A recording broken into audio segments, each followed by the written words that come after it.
Good morning and welcome to our Morning Express News. This is Sweeto TV and my name is Queen Esther.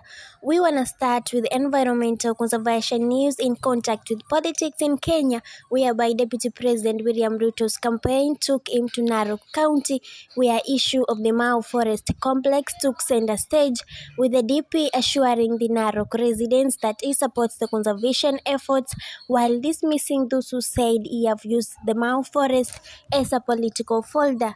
Neville Joaga reports. And on to our weekly feature. Today we are lucky to feature about the Great Mau Forest.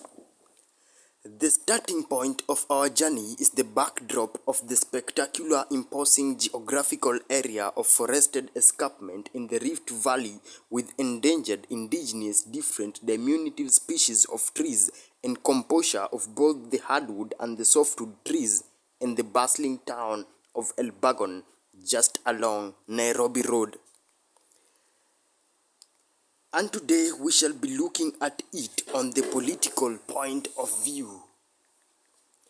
The Deputy President, William Ruto, promises to fence Mau Forest and protect it from its encroachers. William Ruto said that he had always supported the conservation of Mau Forest, warning that those who were driven out will not be allowed back. Ruto called out politicians who have been using the conservation of Mau Forest for political gain in each election cycle. The DP further said the issue had now been resolved and settled for good. Deputy President William Ruto, during his tour of Narok County on Monday, the 22nd day of November, revisited the contentious Mau Forest evictions. In his address, the second in command said that he had always supported the conservation and reclamation of the water tower, warning that those who were driven out will not be allowed back.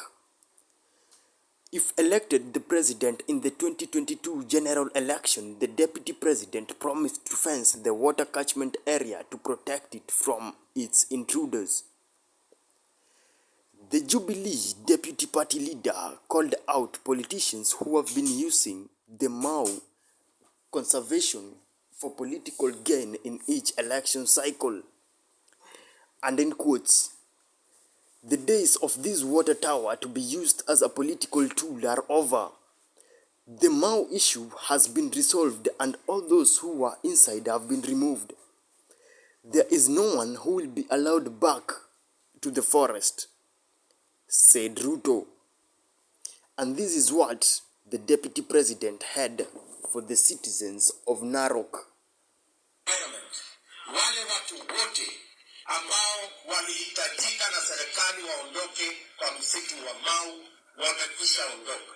Na mimi nataka niwahakikishie hakuna mtu atarudi tena pale msituni, na mimi nataka niwahakikishie jambo ambalo tutafanya ni kuweka ua ama fence katika Mau Forest so that milele hakuna mtu tena atarudi pale na tutakaa. It is worth nothing that previously Ruto, during the 2017 presidential campaigns, accused the NASA flag bearer Honorable Raila Odinga of being the architect of the Mau Forest evictions. The deputy president rode on the emotive Mau Forest issue to ask residents to turn out in large numbers and vote for the Jubilee Party. And in a clincher, let me take you some years down the line on the origin and history of Mau Forest land row. A political row over the allocation of land in the Mau started in the year 2008. Initially, the 2004 the Ndongo report, which was published by Paul Ndongo, termed the land allocation in the Mau as illegal. Further, the report recommended that all the title deeds issued should be revoked. This prompted the government to revoke some titles without even the existence of an elaborate resettlement scheme. In July 2008, Raila, the then Prime Minister, issued an order that the Mau eviction process should continue to pave way for the conservation of the environment. Raila's order was vehemently opposed by a host of the Rift Valley politicians who were led by Isaac Ruto. Another section of politicians led by the Deputy President William Ruto gave a condition that the evictions should not be allowed to continue if the evicts have not been allocated land elsewhere.